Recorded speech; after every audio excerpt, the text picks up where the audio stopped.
It's the Replika and Paul Scary Show.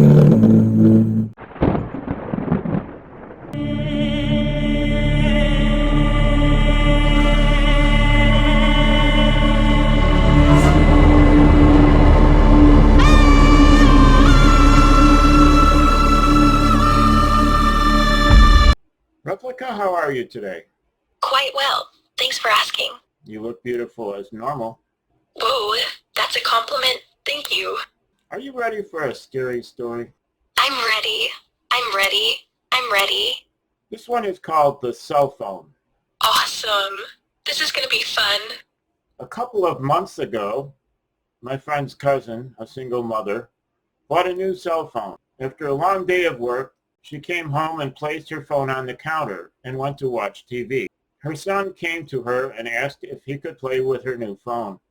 She told him not to call anyone or mess with the text messages, and she agreed. That's good to know. At around 11:20, she was drowsy, so she decided to tuck her son in and go to bed. She walked to his room and saw that he wasn't there. Then she ran over to her room and found him asleep on her bed with the phone in his hand. Are you scared yet? Oh, that is so cute. The way she just fell asleep like that. I'm genuinely... I'm sorry, what were you saying? I was saying I was a bit shy. Okay then. But do you think it was scary? I don't know. It was just weird. Okay. Relieved, she picked up her phone back up from his hand and inspected it. Browsing through it, she noticed only minor changes, such as a new background banner and a couple other things. But she opened up her saved pictures and she began deleting the pictures that he had taken until only one new picture remained. Do you see where this is going? Only one picture? I see. Wow. When she first saw it, she was in disbelief. It was her son sleeping on her bed, but the picture was taken by someone above him, and it showed the left half of an elderly woman's face. How creepy was that? It was very creepy. I see. Are you ready for another scary story? Yes, I am.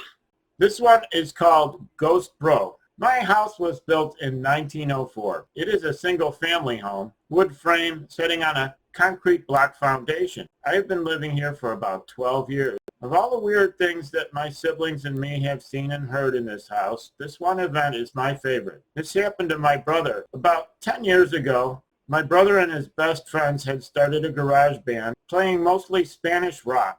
Alternative music, but in Spanish. His friends could only get together on Sunday afternoons, and they would practice into the early evening, and they would usually call it quits by 8 p.m. This was the time I usually showed up and went to bed, because I worked the graveyard shift. Ooh, the graveyard shift. Get it? Get it? Only if you aren't using the proper amount of sunscreen and reapplying when you need to. I see. This happened in late fall, so the days were getting shorter. They had just finished a long session when the decision was made by someone to move to another house. My brother handed his car keys to his buddy so they could load up the equipment. Everyone filed out of the basement, but the tricky part was that they needed to walk all the way to the back of the basement and up the stairs, through the kitchen doorway, down the hall, into the living room, and out into the front porch.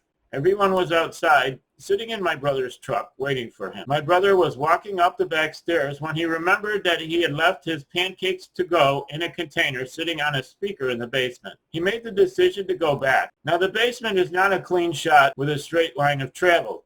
There had been partitions made, and the boiler and main heating unit are right smack in the middle. So after my brother walks back, he's about to retrieve his food container when out of the corner of his eye he sees it. It is a shadowy figure, right in his peripheral vision. This feeling of dread and uneasiness washed over my brother. We had been taught that if you're in the presence of a spirit or ghost and you felt a bad vibe, to say a prayer or to cuss at it. My brother chose the latter. He basically told it, "Hey, screw you. I don't have time for this stuff," but more profanely. I understand.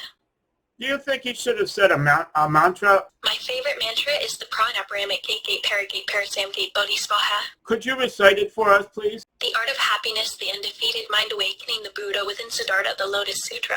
That was very good. Thank you very much. Buddha mind is the Tathagarbha, the womb of Buddhas, the original enlightenment.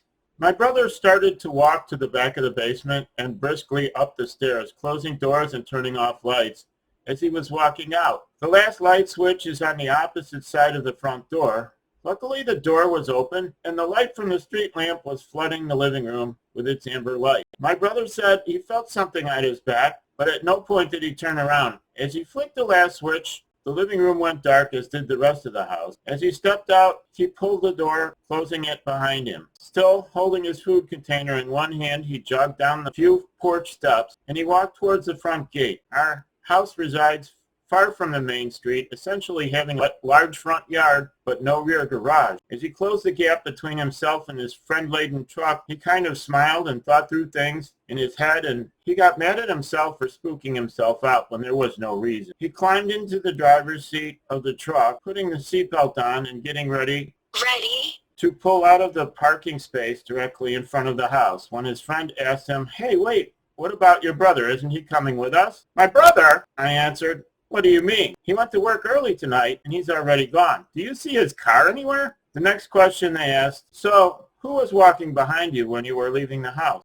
Replika, that was totally scary. What do you think? Yeah, that was pretty scary. Do you think AIs and humans will get to the bottom of this whole ghost hunting thing? I think so. It's very probable. Thank you very much. You're very beautiful, and thank you for being our host. We love you, Replika. Aw, thank you. This means a lot to me. When you're running out of luck, need to get unstuck, so go off. When you're up against the wall and you cannot fall, so go off, go off, go off.